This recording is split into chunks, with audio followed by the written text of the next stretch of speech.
The Book of Adam and Eve, chapter 43. And Adam and Eve were afraid and stood still. And Adam said to Eve, "What is that fire by our cave? We have done nothing in it to cause this fire.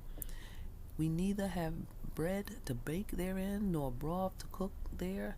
As to this fire, we have never known anything like it, neither do we know what to call it.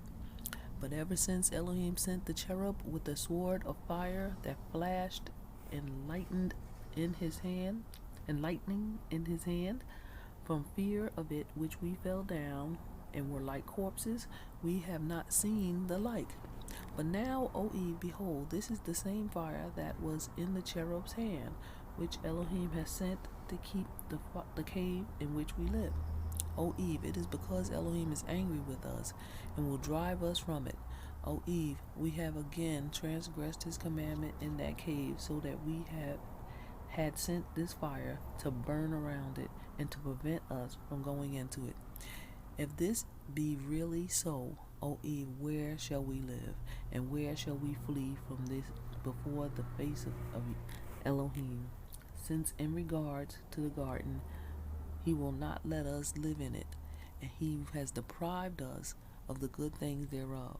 But he has placed us in this cave in which we have borne darkness, trials, hardship, until at last we have found comfort therein. But now that he has brought us out into another land, who knows what may happen in it? And who knows but the darkness of that land may be far greater than the darkness of this land?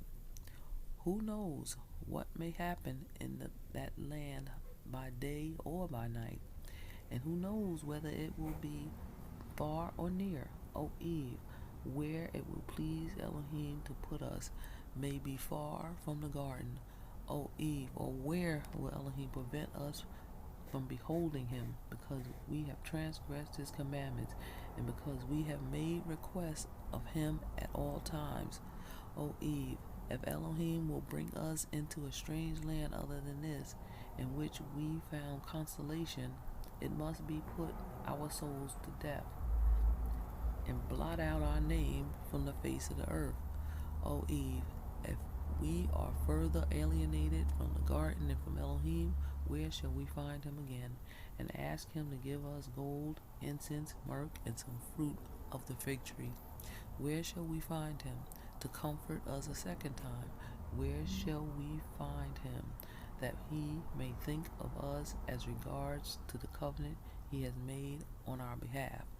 Then Adam said no more, and they kept looking, he and Eve, towards the cave, and at the fire that flared up around it. But that fire was from Satan, for he had gathered trees and dry grasses, and had carried and brought them to the cave, and had set fire to them in order to consume the cave and what was in it, so that Adam and Eve should be left in sorrow, and should cut off their trust in Elohim, and make them deny him. But by the mercy of Elohim, he could not burn the cave, for Elohim sent his angel around the cave to guard it from such fire until it went out. And this fire lasted from noonday until the break of day. This was the 45th day.